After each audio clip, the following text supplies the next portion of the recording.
Ayan. Inaarya namin yung anchor chain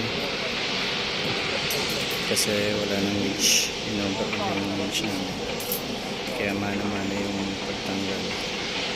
Kaya lalagyan mo nila ng stopper, tapos i-line using short ring. Майна дядь.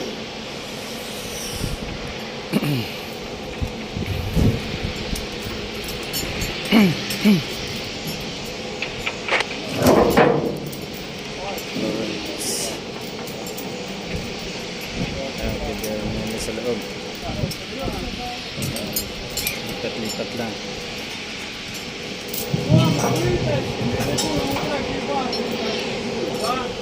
Sisok lang dun sa baba.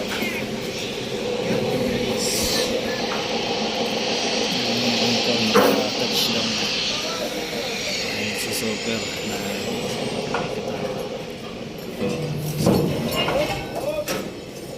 na pipintura namin yan. Wala na yung mga marker sa chain, kaya pag nababayan pag sila doon few days pag natapos sila sa tangke, lilinisin namin. Katawan pintura.